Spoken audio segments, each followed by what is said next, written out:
हत्याकांड रिपोर्ट होती मोहना थाना रे से हत्याकांडर कारण हूँ आपणकर मोहना थाना एरिया रिचागुड़ा गाँव जड़े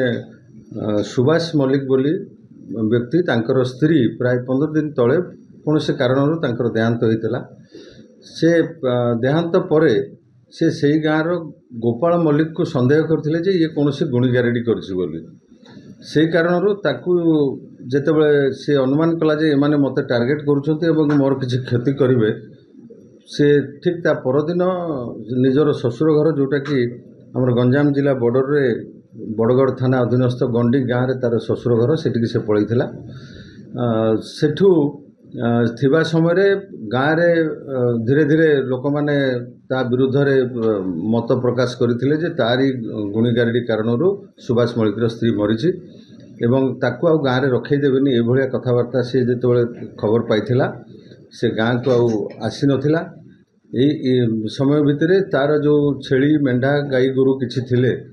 सेगुड़ी को ता भाउज को से खबर देथिला जे सेगुड़ी को तू आनिकरी गाँ ठारू 4-5 किलोमीटर दूर में कौन जगह पहुँचे देले मु सेगुड़ा को नहीं मो ससुर घर को सबुदिन पलि आसबि तो यही भितर से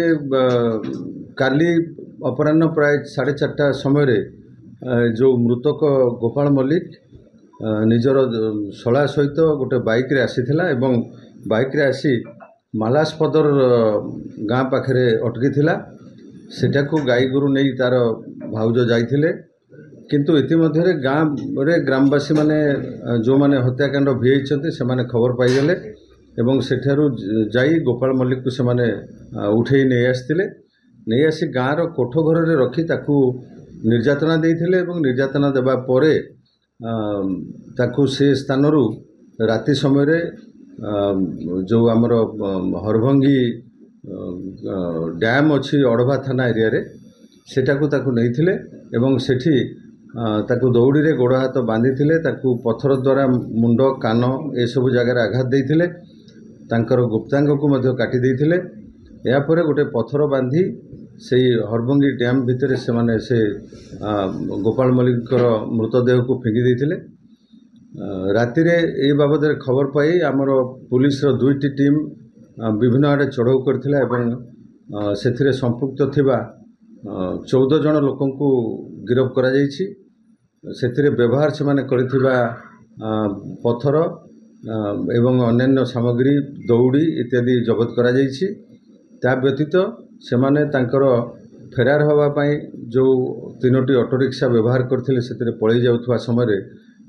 पुलिस तांको धरथिला से ऑटो 3टी को मध्य जबत करा जायछि आज सेमानकर आवश्यक तदंत जहाँ अच्छी आम करुछु एवं आसंता काली सेमानको आमे कोर्ट चालान करू नहीं ये बाबद रे आमे से जे मृतक तांकर भाउजंक लिखित एफआईआर आधार रे आमे केस रो अनुसंधान करुछु एबे जाए आम पाखे जहाँ अनुसंधान जना पड़ी ये गुणीगारेडी संदेह ही तांको मारी दिया जायछि सेथिरे प्रकृत रे सीधा सड़क भाव में हत्याकांड घटैछंती 6 जन एवं 8 जन से सहयोग करथिले ये घटना भिबारे तेणु टोटाल 14 जन लोक आम गिरफ्त करूँ अन्य कहार संपृक्ति जदि जना पड़िबो तांको मध्य मकदमा परिसरभुक्त आम करूँ आज जो तदंत प्रक्रिया जदि शेष हो आज आम कोर्ट चालान करूँ ना तो